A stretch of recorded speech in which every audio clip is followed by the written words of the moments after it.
Good morning guys! Pakita ko lang sa inyo kung ano yung usual routine ko every Tuesday. And preparing to go to work na. But before that, pinagluto ko muna ang aking mga anakshis ng kanin, itlog, at saka spam. Ayan na, and then biyahe na tayo papunta sa work. Saglit lang naman ang biyahe. Good morning guys! Andito na ako sa work and hindi ako nakapag-video on my way here kasi naka-tune in yung phone ko sa aming weekly meeting. Ayan, meron kami weekly meeting through ang tawag doon, Teams. So, minsan Teams, minsan Zoom, kaya hindi ako nakapag-video. Pero, eto na ako. Nasa work na. Breakfast muna tayo. Tuyo, itlog, sinangag, at kape.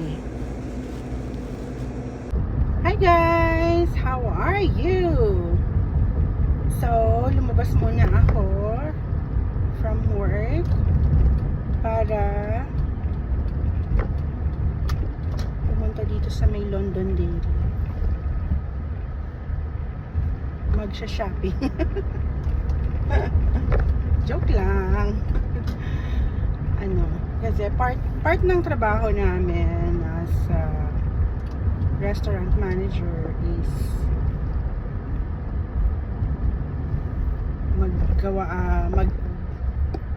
mag-fulfill ng mga errands.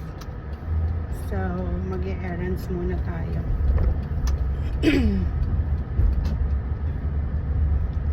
Eto, nandito na tayo sa may London Dairy.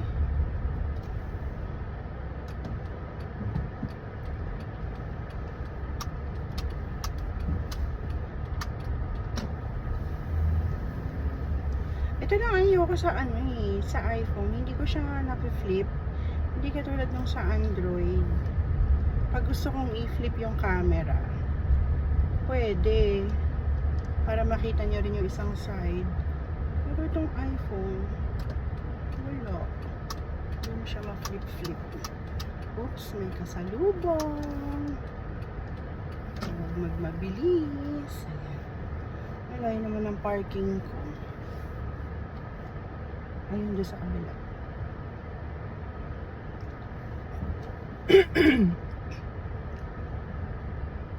Madaming tao. Ay sus, malayo nga. Okay, doon tayo sa kabila magpa-park para malapit-lapit sa kalsada. Okay, wait. Doon tayo sa may dulo magpa-park. Ay kaso may garbage bin. Hindi, okay.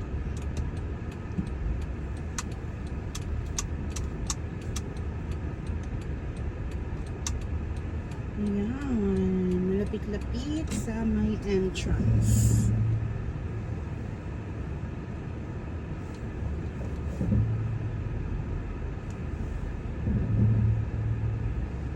Alright, baba muna tayo. Ayan, nakapark na tayo ng maayos and doon tayo pupunta. Ayan, doon tayo pupunta. O diba mas malapit sa entrance kaysa dun sa kabila. So, pasok na tayo. Ayan, nagsara na siya. Pinagsaraduhan ako. Ayan, ano. Okay, dito tayo pupunta. Ayan guys, tapos na yung business natin dito. And, pakita ko lang sa inyo ito. So, meron dito itinatayo na Service Canada. Ayan.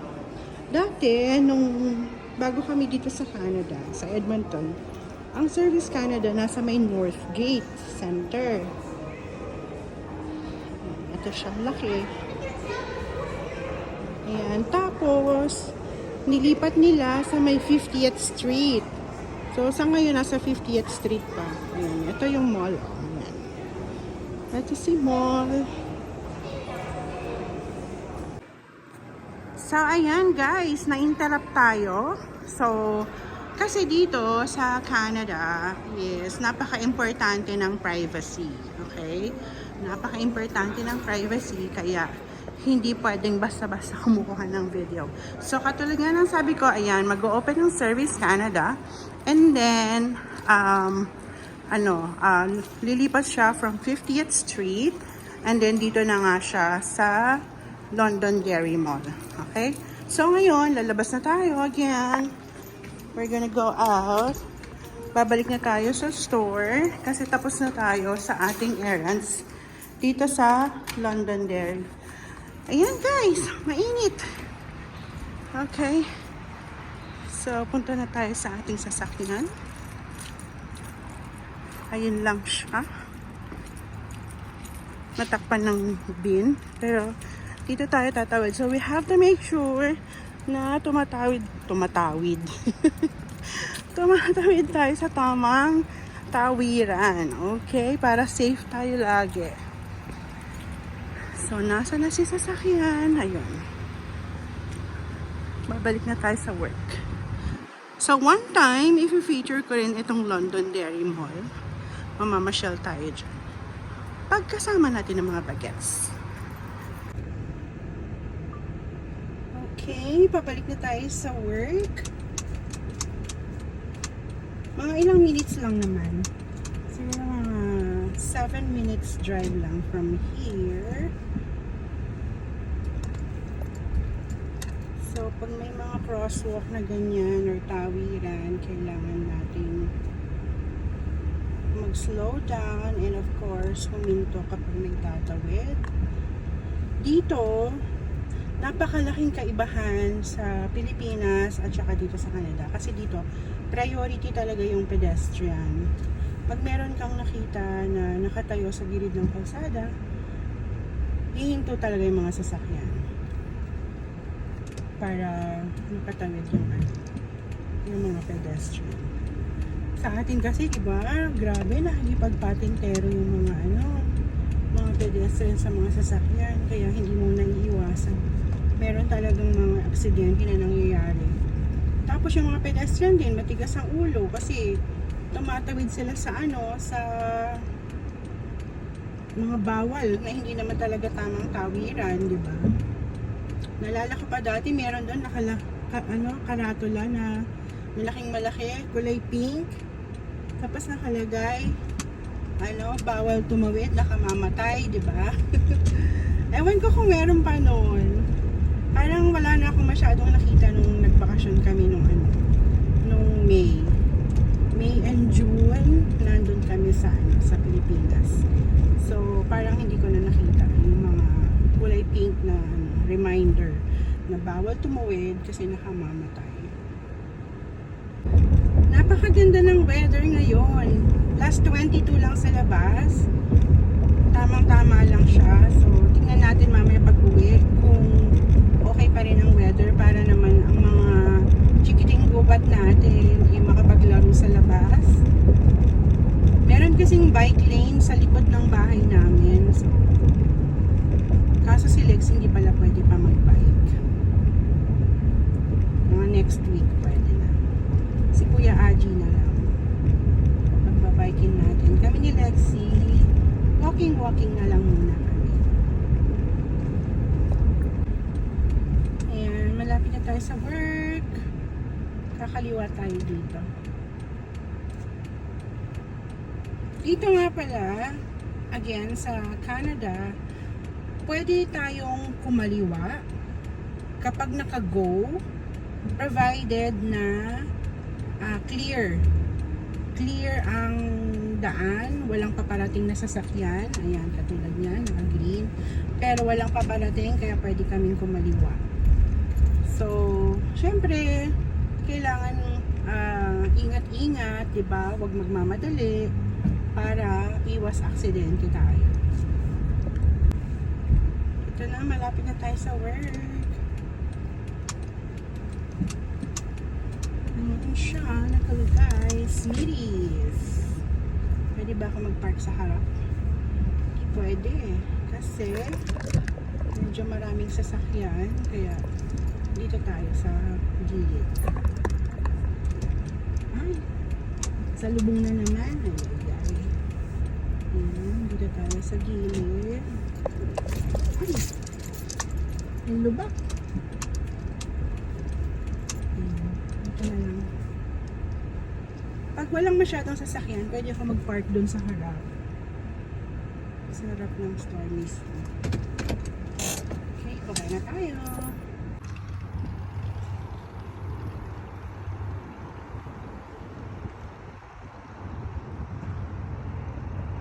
Ayan, dito tayo nag-work guys. Miris Family Restaurant. Ayan, medyo madami-daming tao ngayon. Which is good for the business. Hello, this is Summer.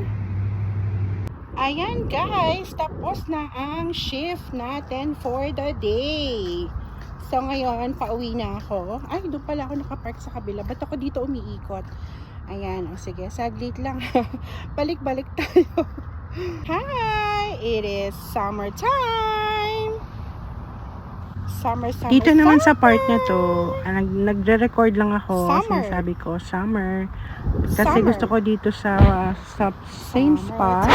Magre-record ako ng spring, winter, fall. Ayan, sunod-sunod na yan. Hey guys! Papunta na tayo sa sasakyan. Nag-take lang ako ng short video doon sa may Paulog Vine. And so ngayon, doon na tayo sa Parlalo. Ang init. Dito tayo na.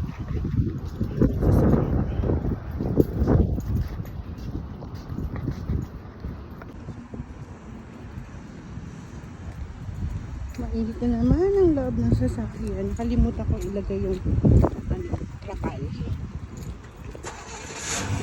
Ayan. May pasalubong ako sa dalawang bagets.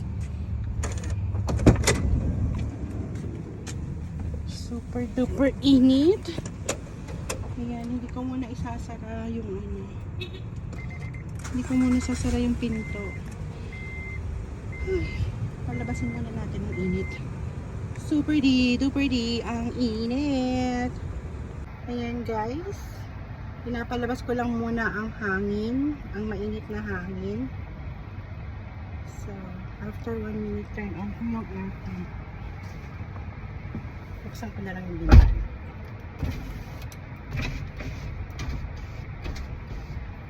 Pwede tayo mag-turn on ng aircon. Tapos after a minute, isara uli natin ang mga windows. Sobrang init kasi. Ano bang? Oh, plus 28. Plus 28 ngayon sa labas. So, gusto ko sanang paglaruin nga yung mga bata, diba? Pero tignan natin later this afternoon. O kaya ba, mga bandang 6 o'clock. Kung lumamig man siya, makalabas kami. Or kahit si Kuya Aji makapag shooting lang dun sa kanyang ring, sa kanyang basketball ring doon sa may garage. Ayan. Okay, sara na natin. At tayo'y magdadrive na pauwi.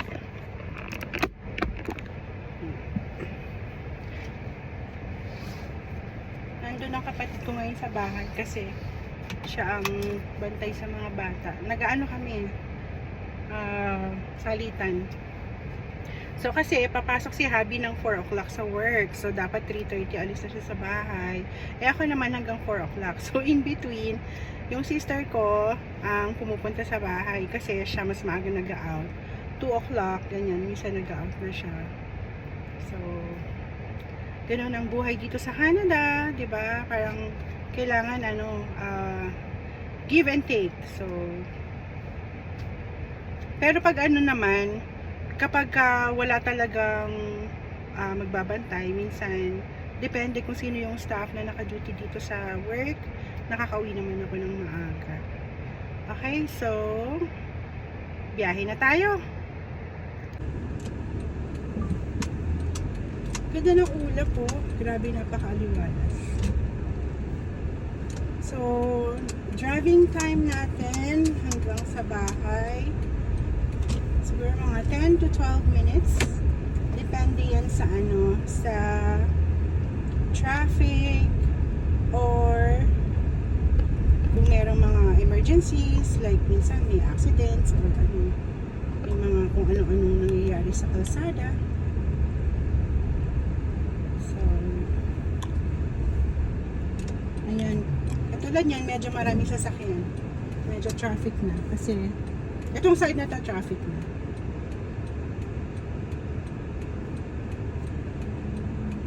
Hintayin lang natin ma-clear and then pwede na tayong kumanan. Kaso medyo madaming parating. Mga 20 cars. Mga 20. Ayoko naman yung bigla ka na lang magmamadali. Tapos, ma-aksidente ka. Ay di lalong abala yun.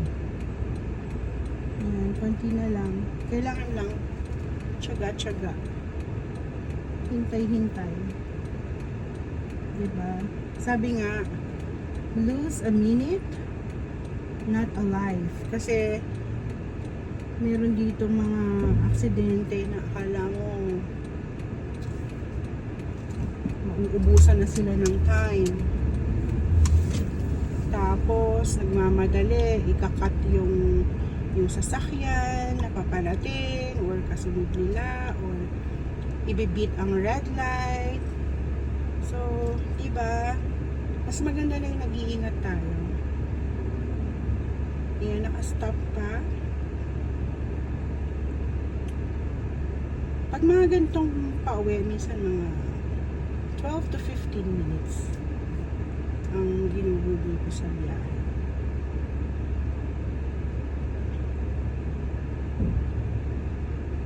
Hintayin lang natin mag-green and then Gora bells na.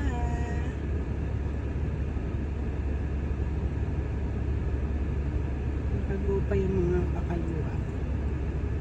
So, a few seconds and then it's our turn naman. Ayan. Okay, let's go!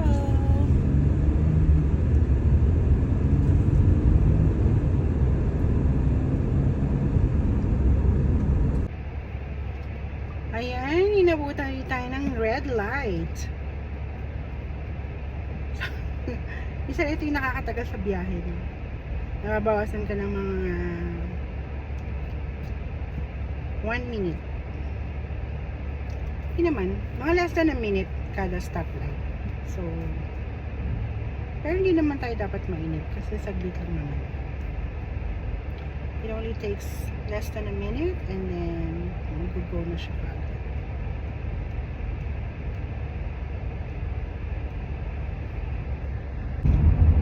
Ito nga palang salamin ko, these are driving glasses. Napagawa ko to sa Pinas nung nagbakasyon kami nung May to June. Buti na lang kasi nung dumating kami dito, nag-long drive kami from Vancouver to Edmonton nung pauwi kami. Inabot kami ng gabi. So, convoy kami ni Habi.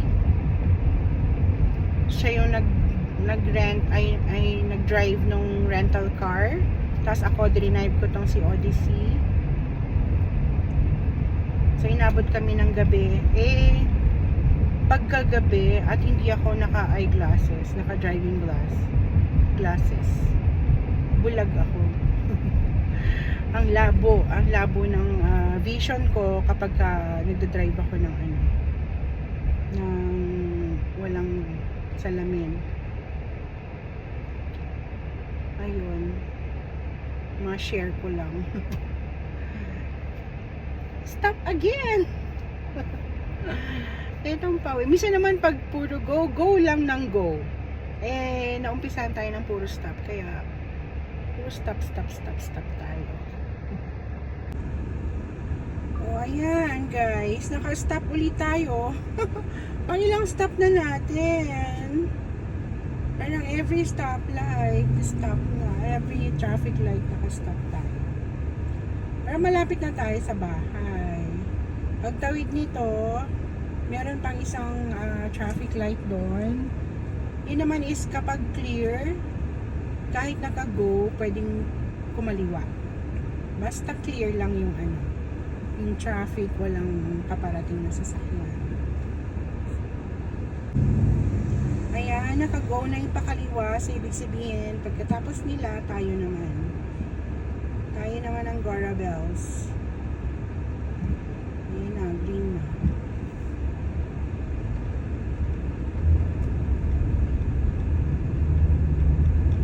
Kita nyo sa kabila, guys. So, traffic na yan dito.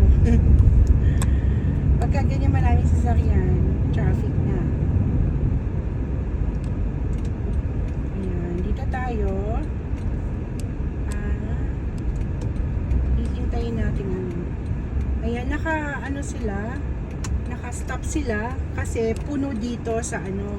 Kahit na naka-go, basta pagka alam mo yung puno yung dito sa kabilang side, hindi sila nag-move forward para hindi nila ma-block itong parang intersection. Hindi naman to intersection, pero para hindi nila mahalangan yung daan, para just in case merong gustong kumaliwa, maluwag or free, hindi sila yung mga naka-block dito sa sa daan.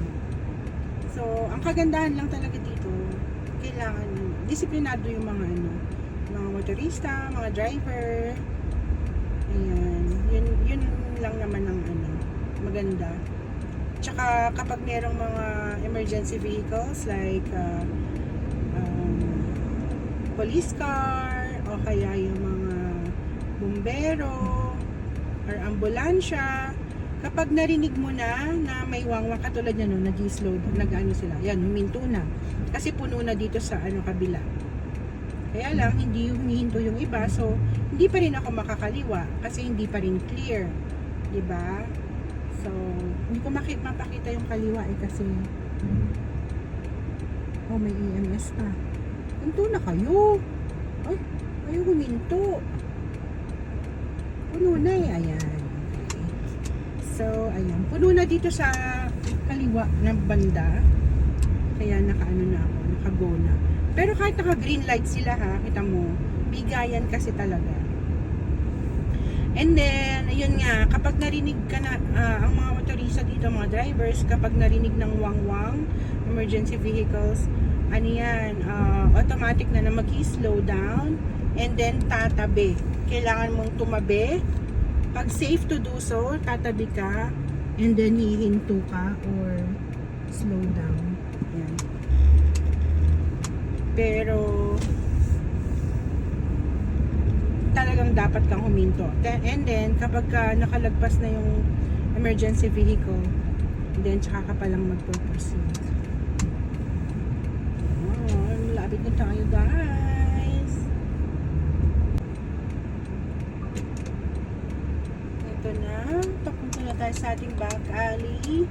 So every time na liliko ka, kailangan mag-slow down. I-check mo muna kung merong parating bago ka mag-proceed. Tapos kailangan ulo mo dito kailangan malikot, 'di ba? Tingin sa kanan, tingin sa kaliwa muna. Titingin sa kaliwa, titingin sa kanan, titingin sa salamin, 'di ba? So, kaya kung minsan napapansin niyo pag nagda-drive ako sa ibang videos ko, lingon dito, lingon na doon. Kasi minsan may bigla-bigla na lang dumarating na sasakyan or pedestrian. Ayan, magbabaking nga tayo papark sa garage. So, importante pa naman dito talaga mapagbigyan ng mga pedestrian. So, sila minsan bigla-bigla na lang sumusulpot. 'Di ba? Kaya kailangan talagang super ingat. Super ingat tayo. Okay, wait lang at ako ay magpa-park.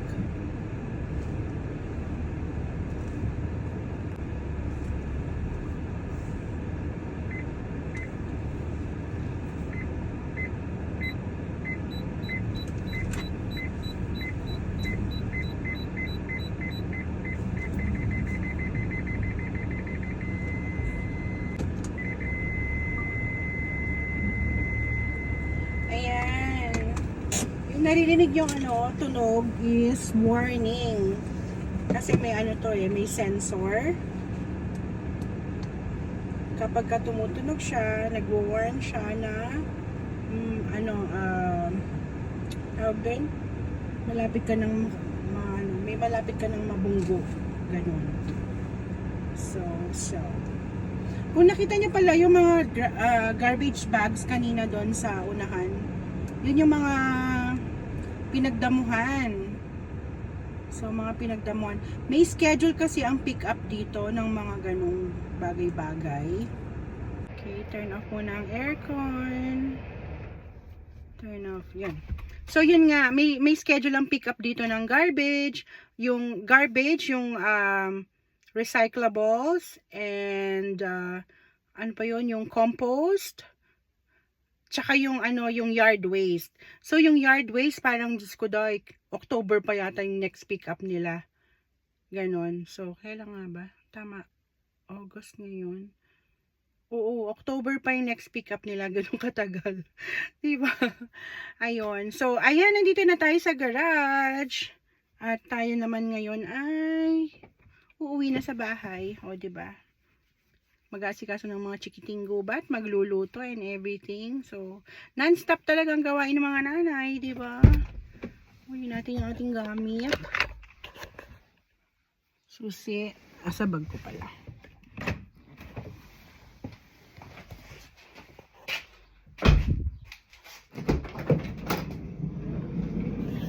Ayan, let's get our things now. Okay. See you in a bit. Eto na guys, hindi na nga kami nakalabas ng mga bata kasi nag-video call kami ng aking mga BFF. Ayan sila oh. Nag-picture kami. Nag-screenshot ako. Hi guys, balik-balik ulit tayo. So, ito na nga, matatapos na naman ang isang buong araw. So, kanina, pagkadating ko, diba kanina nag-park na ako sa garage, and then pagdating ko is nag-video call kami ng aking kapatid at ng aming mami sa Pilipinas. And then, nakasabay pa nun ang video call ng aking mga BFFs. So, dalawang telepono yung gamit ko para makausap ko sila parehas at the same time. So, medyo natagalan yung kwentuhan, ganyan. Matagal-tagal kasi kami hindi nakikita, kita-kita. Tapos, after nun, check ng messages, reply sa mga messages. Grabe, ang bilis ng oras. Ngayon is almost, anong oras na? 8 o'clock na ng gabi. Diba? Wala na ako nagawa. Naglabas ako ng chicken. Ia-adobo ko na lang para mabilis. Diba? Pero ang mga anak ko, kumain na sila kanina. Nag-noodles sila. Kumain sila ng noodles. Tapos, nag-steam din ako ng siomay. Meron din kami siomay. Ang mga anak ko mahilig sa siomay. Ginagawa nilang parang cornic or parang mali lang yung siomay. So, yung panganay ko nga, marunong na rin siyang mag-steam. Para daw, kahit pag nagpapahinga ako, nagnanap ako, or nasa work ako, makakapag-steam siya. Tapos, nag-share silang magkapatid. So, ngayon nga, ang gagawin ko is, habang nagluluto ako, is magsasalang na rin ako ng konting laundry. Isang salang siguro or dalawa. And then, hindi ko pa naman agad matutupi yun.